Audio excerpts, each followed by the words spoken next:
Hi friends, welcome to relax recipes. இப்போ உள்ள குட்டீஸ் எல்லாத்துக்குமே பாஸ்தா, பீஸா இதெல்லாம் ரொம்ப பிடிச்சிருக்கு. ஆனால் நம்ம ஹெல்த் கான்சியஸ் காரணமாக அதிகமாக வெளியில் வாங்கி கொடுக்கறதில்ல. இன்றைக்கி நம்ம பார்க்க போகிற ரெசிபி வந்து ஒரு வகையான பாஸ்தா தான். பேக்டு பாஸ்தா எப்படி பண்ணலாம் அப்படின்னு இன்றைக்கி நம்ம பார்க்கலாம். பேக்டு பாஸ்தா செய்கிறதுக்கு நம்ம வழக்கமாக யூஸ் பண்ணுற பாஸ்தா விட கொஞ்சம் பெரிய பாஸ்தாவாக எடுத்துக்கோங்க. இந்த மாதிரி நீல வகையான பாஸ்தாவாக இருந்தால் டேஸ்ட் ரொம்ப நல்லாயிருக்கும். தண்ணியை நல்லா கொதிக்க வச்சிடலாம். அதில் ஒரு அரை உப்பு மட்டும் சேர்த்துக்கோங்க. நம்ம பாஸ்தா வெந்த பின்னால் மசாலா மிக்ஸ் பண்ணையில் மீதி உப்பை சேர்த்துக்கலாம். அப்படின்னா தான் நமக்கு பர்ஃபெக்டாக இருக்கும். தண்ணி நல்லா கொதித்த பின்னால் நம்ம பாஸ்தாவை சேர்க்கலாம். பாஸ்தா வேக வைக்கல நம்ம எண்ணெய் எதுவுமே சேர்த்துக்கக்கூடாது. வழக்கமாக பிரியாணிக்கு ரைஸ் பண்ணையில் இல்லை நூடுல்ஸ் பண்ணையில் எண்ணெய் சேர்த்துப்போம். பாஸ்தாவுக்கு வெறும் உப்பு மட்டும்தான் சேர்த்து வேக வச்சுக்கணும். இந்த வகையான பாஸ்தா வேகிறதுக்கு கொஞ்சம் நேரம் எடுத்துக்கோங்க. நம்ம சின்ன பாஸ்தா வந்து ஒரு 5 நிமிடம் எடுத்துக்கிட்டதுன்னா இது ஒரு 10லேருந்து 12 நிமிடம் கூட ஆகும்.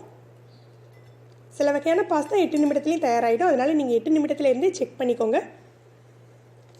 பாஸ்தா வெந்ததுக்கான அறிகுறி என்ன அப்படின்னு சொன்னால் அது நல்ல கலர் மாதிரி நல்லா ஒயிட் ஆகிடும். உங்களுக்கு ஒயிட் ஆகி கொஞ்சம் பெருசாகிடும். அந்த ஸ்டேஜில் வந்து நம்ம வடிகட்டி எடுத்துக்கலாம் பாஸ்தாவை. இப்போ பாஸ்தாவை வடிகட்டி எடுத்து வச்சிடலாம். பாருங்கள், கலர் மாதிரி எல்லாமே நல்லா வெந்துட்டுருக்கு. இப்போ வேறு என்ன பொருட்கள் தேவைன்னு பார்த்துடலாம். ஒரு பெரிய வெங்காயத்தை மெல்லிஸாக கட் பண்ணி வச்சுருக்கேன். கொஞ்சமாக டொமேட்டோ பேஸ்ட் இல்லாட்டி ஒரு தக்காளியை பொடியாக கட் பண்ணி யூஸ் பண்ணலாம். ஒரு 4-5 பல் பூண்டை நல்ல மெல்லிஸாக கட் பண்ணி எடுத்து வச்சுக்கோங்க. அப்புறம் 1 கப் போல் மோசரல்லா சீஸ் யூஸ் பண்ணுறேன். இந்த வகையான சீஸ் வந்து இந்த வகையான பாஸ்தா பேக்டு பாஸ்தாவுக்கு ரொம்ப நல்ல டேஸ்ட்டாக இருக்கும். உப்பு, மிளகாய்த்தூள், வதக்கிறதுக்கு 1 டேபிள் ஸ்பூன் வெண்ணெய் எடுத்துக்கோங்க. அப்புறம் ஃப்ளேவரிங்காக ஏதாவது சீசனிங் யூஸ் பண்ணிக்கலாம். நம்மளுடைய விருப்பப்படி யூஸ் பண்ணிக்கலாம். வெண்ணெய் நல்ல காஞ்சாக்கில் பூண்டை போட்டு பொரிச்சிடலாம். பூண்டு நல்ல பொன்னிறமாக பொரிஞ்ச பின்னால் நம்ம வெங்காயத்தை சேர்த்துடலாம். எப்போதுமே வந்து வெண்ணெயில் பூண்டை முதல்ல பொரிச்சிட்டு வெங்காயத்தை சேர்த்தா அது நல்ல ஃப்ளேவரிங் கொடுக்கும் பாஸ்தாவுக்கு. இப்போ பூண்டு பொன்னிறமாக பொரிஞ்சிடுச்சு. நம்ம வெங்காயத்தை சேர்த்துடலாம். இதுக்கு நிறைய வெங்காயம் தேவைப்படாதுங்க. வெங்காயத்தோட ஃப்ளேவர் நமக்கு கிடைச்சாலே போதும். அதனால் ஒரு பெரிய வெங்காயமாக ஒன்று மெல்லிசாக நறுக்கி சேர்த்துக்கோங்க. வெங்காயமும் நமக்கு நல்ல பொன்னிறமாக பொரியணும். அதுக்கப்புறம் தான் நம்ம டொமேட்டோ பேஸ்ட்டு சேர்க்கணும்.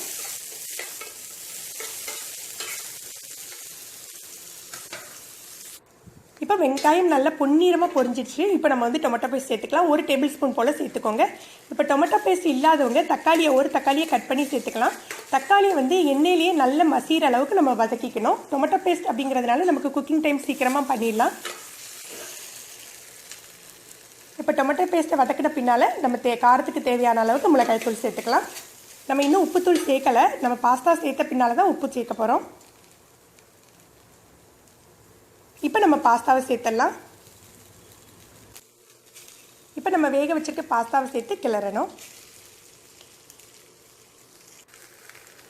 பாஸ்தா சேர்த்த பின்னால் தேவையான அளவுக்கு உப்பு போட்டுக்கோங்க. அதே போல் உங்களுக்கு தேவையான ஃப்ளேவரிங், அதாவது அரிங்கின இலைகளோ இல்லை பீஸா சீசனிங்கோ, எந்த சீசனிங் உங்களுக்கு விருப்பமோ அதை கலந்துக்கலாம். கலந்துட்டு நம்ம புரட்டி விட்டுறலாம். ஏற்கனவே பாஸ்தா நல்லா வெந்துடுச்சு. அதனால் வேகணும்னு இல்லை. நம்மளுடைய மசாலா எல்லாம் பாஸ்தாவில் சேர்கிற அளவுக்கு நம்ம புரட்டி விட்டால் போதும். இப்போ நல்லா கிளறி விட்டுட்டோம். இப்போ நல்லா செட் ஆகிடுச்சு.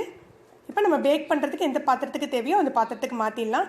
நம்மளுக்கு விருப்பம் இருந்தால் பேக் பண்ணாமல் இந்த ஸ்டேஜ்லேயே நம்ம வந்து ஃப்ளேவரிங் மட்டும் சேர்த்துட்டு சாப்பிடலாம். நல்லாயிருக்கும். உங்களுக்கு விருப்பப்பட்டிங்கன்னா பேக் பண்ணிக்கோங்க. பேக் பண்ணுறதா இருந்தால் அது பாத்திரத்துக்கு மாற்றிட்டு நம்ம சீஸ் போட்டு பேக் பண்ண போகிறோம். இந்த மாதிரி மாற்றி எடுத்தாச்சு. இப்போ நம்ம வந்து மோசரல்லா சீஸை வந்து மேலே தூவிக்கலாம். அதோட நமக்கு ஃப்ளேவரிங்காக பீஸா சீசனிங் நான் கொஞ்சமாக சேர்த்துக்க போகிறேன். உங்களுக்கு என்ன விருப்பமோ அதை நீங்கள் சேர்த்துக்கோங்க. ப்ளெயினாக வரைக்கும் இலைகள் சேர்த்துக்கிட்டா கூட டேஸ்ட்டாக தான் இருக்கும். பேக்கிங் ஓவனை நல்லா ஹை டெம்பரேச்சரில் ப்ரீ ஹீட் பண்ணி வச்சுக்கோங்க. சீஸ் ஃபுல்லாக ஸ்ப்ரெட் பண்ணி முடிச்சாக்கில் டாப் லேயரில் வச்சு நமக்கு டாப் லேயரை மட்டும் ஹீட் பண்ணினாலே போதும் உங்களுக்கு. ஏன்னா இந்த சீஸ் எல்லாம் இலகி அந்த பாஸ்தாவோட செட் ஆகணும். ஒரு 2லேருந்து 5 நிமிடம். உங்கள் ஓவனில் வந்து கொஞ்சம் டைம் எடுத்துக்கும் அப்படின்னா ஒரு அதிகபட்சமாக ஒரு 7 நிமிடம் வரைக்கும் வச்சாலே போதும். டாப் லேயர் மட்டும் வச்சாலே போதும், உங்களுக்கு செட் ஆகிடும். இப்போ நான் ஒரு 5 நிமிடம் வச்சுருக்கேன். பாருங்கள் எப்படி செட் ஆகிருக்குன்னு. ஓரங்களில் நல்ல கிறிஸ்பியாகி நடுவில் நல்லா அந்த வந்து சீஸ் வந்து மெல்ட் ஆகி அதில் செட் ஆகிருக்கு. நம்ம இதை கட் பண்ணி பார்த்துடலாம் எப்படி இருக்குன்ட்டு.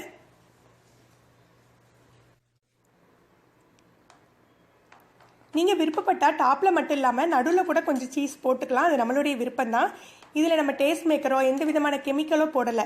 சீசனிங் கூட நீங்கள் வந்து ஹெர்பல் சீசனிங் தான் போட்டிருக்கீங்க. அதனால் நம்ம பயப்படாமல் குழந்தைங்களுக்கு செஞ்சு கொடுக்கலாம். பாருங்கள் எவ்வளோ சீஸியாக இருக்குன்ட்டு. நீங்கள் இந்த வகையான பாஸ்தா வீட்டில் ட்ரை பண்ணி பாருங்கள். உங்களுடைய கருத்துக்களை கமெண்ட்ஸில் சொல்லுங்கள். உங்களுக்கு இந்த வீடியோ பிடிச்சிருந்தால் லைக் பண்ணுங்கள், உங்களுடைய ஃப்ரெண்ட்ஸுக்கெல்லாம் ஷேர் பண்ணுங்கள். இது வரைக்கும் நம்மளுடைய சேனலை சப்ஸ்கிரைப் பண்ணாதவங்க சப்ஸ்கிரைப் பண்ணிக்கோங்க. மறக்காமல் கீழே உள்ள பெல் பட்டனை ப்ரெஸ் பண்ணிக்கோங்க. மேலும் ஒரு புதிய வீடியோவில் உங்களை சந்திக்கிறேன். நன்றி.